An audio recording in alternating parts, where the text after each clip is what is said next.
Today we're going to take a look at the Scooby-Doo Betrayal at Mystery Mansion. Now, if you've ever played the game Betrayal at House on the Hill, you're going to have kind of a leg up on this game. It is definitely based on it, to be sure, but there are quite a few different changes, which we'll talk about as we go. Setup for this is fairly simple. It really is. All you have to do is shuffle the event cards, shuffle the item cards, and shuffle the clue cards. Clue cards used to be the omen cards in regular Betrayal, but they call them clues here. Set out the starting areas, the mystery machine for the outside, and the inside is the entrance to the mystery mansion. And then shuffle and set your inside and outside tiles. Grab your dice, make sure they're handy, and you're going to pick your Scooby Gang member. Now, this game is definitely recommended for 3 to 5, and I wouldn't deviate from it. Also, just like in regular Betrayal, these clips are horrible. They are not the best, and if there was another way to use to measure these stats, I would use them, but it is what it is. So, and you put them at their starting, and their starting one is in their color, or green. So we have Shaggy, of course we have Daphne, Fred, Scooby, and Velma. Alright. And they do have special abilities that I'll let you figure out as you go. For instance, Shaggy's is you may re-roll up to 2 dice when you use a Scooby snack. Speaking of Scooby snacks, when you start the game and you pick your character, you get one. With a Scooby snack, you get to re-roll a die. Shaggy, obviously, since that's his ability, gets to re-roll 2 dice. Okay, and then you place your characters on the mystery machine. If you have minis for this, they work pretty good too. Now, one of the other things that's different about this game, okay, if you remember regular Betrayal, you'll be used to the Secrets of Survival, and I forget what they called the Monster's Tome in that one. But there used to be a grid, okay? Depending on what clues you found, that grid told you which of the haunts, which is the end game thing, we're going to activate. Here, with Scooby Betrayal, they give you a list of episodes. Okay? And for instance, let's take the case of the monstrous miscreant. This is whenever you draw a clue card, roll a die. Yeah, just one thing, we'll get over it.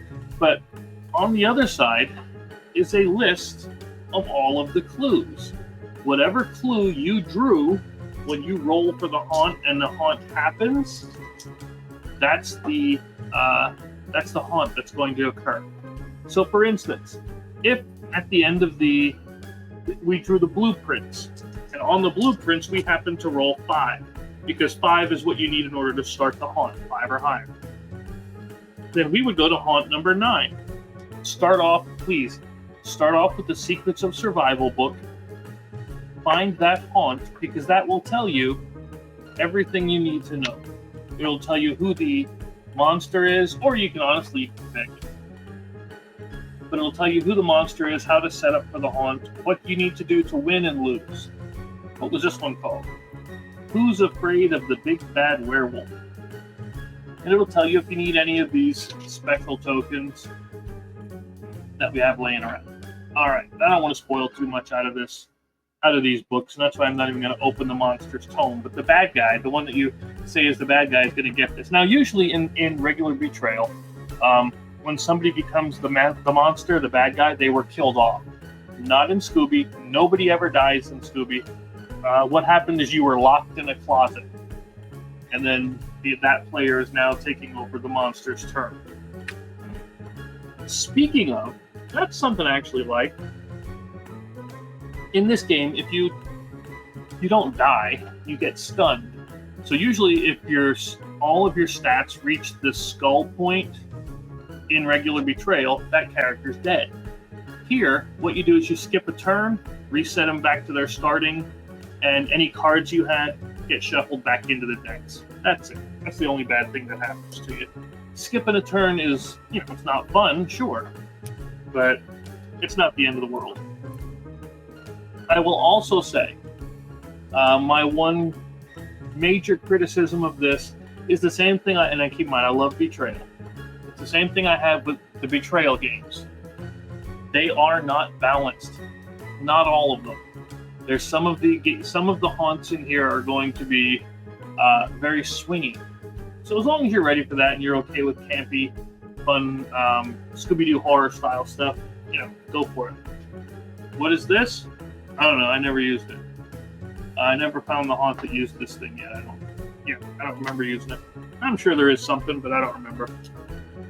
All right. So on your turn, you get to do a few things. Really, it's just move up to your movement speed. So you'll look at your speed on here. Shaggy's is 4. So Shaggy can move up to 4 tiles. Velma's starting speed is 3. Scooby's is 4. Fred's 3. Daphne's 4. Okay? But Shaggy can move up to 4 tiles. Now, the instant you find a tile, your turn ends. When you discover a tile, after you've done everything on that tile, your turn is done. And the other thing you can do is you can give or take from a player. So you can take or give items. Unless the haunt says you cannot fight in this game. There's no punch, kick, shoot kind of a thing. So don't go through expecting that. But each of the tiles, whether it's for the inside or the outside, is going to have something on it. And whether it's the event symbol, which is just a swirly, the item symbol is a skull and crossbones, and the clue symbol is a magnifying glass. So that's going to be on one of the tiles. Let's say Shaggy. Let's get him. He comes into the entrance, and he decides he's going to go this way. Okay? So since he's going that way, he's discovering this tile. Let me turn it so you can see it. There you go. And this is the office. It says, heroes who discover this tile immediately gain either 1 brains or 1 speed before drawing an event card. And you'll see this symbol on it. The swirly symbol means it's an event card. When they say to gain 1, and again, I didn't plan this at all you do is you take that, and we're going to take his brains, and we'll move it up to 4. Now, why would I want to increase these stats? Why they call them traits. Why would I want to increase them? Because some cards, and I did put this card on the bottom just for specifically showing you, some cards are going to have you perform a check, a trait test, if you will. This one says, make a brains roll. I forgot it was doing that. So what that means is you take that number of dice equal to your trait, and you roll them. That was actually a pretty good one. You add up the number of dots that you rolled, 2, 4, 5, and 6. Read the part of the card that relates to whatever it is you rolled. So since Shaggy is a 4+, he gains another brains. We're having a smart Shaggy on this one. Oh, that's the other thing that's different between Scooby Betrayal and regular. Any damage you take is general.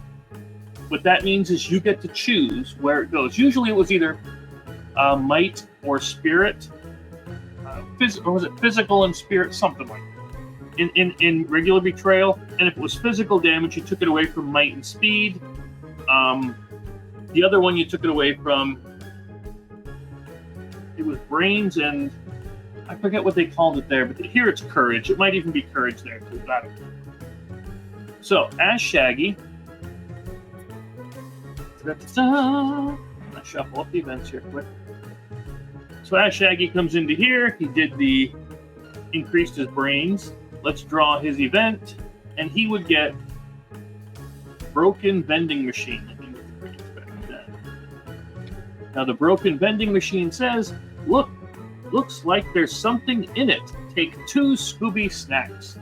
Which, hey, Shaggy now has 3 Scooby snacks, so he's a re-rolling maniac.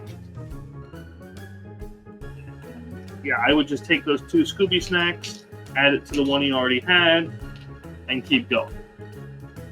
And we go around and around and around until, like, let's pretend Fred went outside. It's always smart to split the party. Okay. It says heroes who discover this tile immediately lose 1 brains. It fits Fred. That's the mausoleum. So Fred would take his slider on his brains and he would move it down 1. Now, I didn't put sliders on every one of them because, again, if we have an easier way to do these sliders, I know Thingiverse and other places have a printable one. I don't have that. I love the one that's in the Betrayal upgrade kit because that has dials on it. Real nice dials. The best dial. Absolute best. But this card gives a clue. So Fred would get a clue. In this case, he got a painting. It says, no matter where you are, the eyes are looking at you. Add 1 to the results of your brain rolls. And then you make a haunt roll. Now you're asking yourself, what's a haunt roll? Especially if you've never played Betrayal. The haunt roll says however many clues that you have amongst all the players, everybody involved. You take that many dice and you roll them. Now, if you only have 1 or 2 out, you're never going to get the haunt. But if you have at least 3, there's a chance that you could activate the haunt on 3 clues, like real early in the game. I've seen it happen. So again, if you get a 5 or higher, you take whatever the last clue was that you drew, compare it to your mystery, your episode, whatever you'd like to call it, between you and God. Find that clue, go to that haunt, and then follow the instructions for setup in the haunt. And that's really all there is to Scooby-Doo Betrayal. Heck, that's all there really is to regular Betrayal, if you want to be honest. Only regular Betrayal didn't have the outside cards until we got to the Legacy one, which really, if you get a chance, never mind, we'll talk about that one later. As far as this one goes, dude, I like Scooby. There's no doubt. This one was an instant buy for me. We don't play it that often, but I highly recommend Scooby-Doo Betrayal at Mystery Mansion. It is an absolute nostalgic blast. If you're just, and there's a good bit of the haunts here, you know. It's and they're based on the old episodes. You know what? I'm not going to show you because I don't want to spoil it, right? But they have Warlock of Wimbledon, if you remember that one. I remember these. What the hex is going on? Of course, you know, Hex Girls kind of things. The Beast is Awake at Bottomless Lake. And, okay, I'm showing you one. I don't care. Scooby-Doo at Zombie Island. If you don't love Zombie Island, something's wrong with you. But yeah. And that was haunt number 3. Which is which? Creepy Bermuda Triangle, all of these. And there's what, 25? Yeah, 25 different haunts in here. Not as many as in regular Betrayal, but still, you don't really need it in these games. It's a fun romp if you like Scooby and if you like exploration. You don't mind random swinginess, which I don't. You know, I don't care. I screwed up. These things should have been this way. It's like you have 3 ways to go in. That was my fault. They got to be touching this way. But yeah, if you don't mind the swinginess, this is a good game. Highly recommend it. Go out and get it. Don't even think about it. And if you have minis, use them. Don't bother with these standees. They're okay, but they bend pretty easily. Same thing with the cards. That's the other thing. You got to put sleeves on them or they're going to get bent. But yeah, go out and get this game. Don't even think about it. Go get it. All right. Later. If you have any questions, reach me out on the social medias at The Laughing Road and have fun.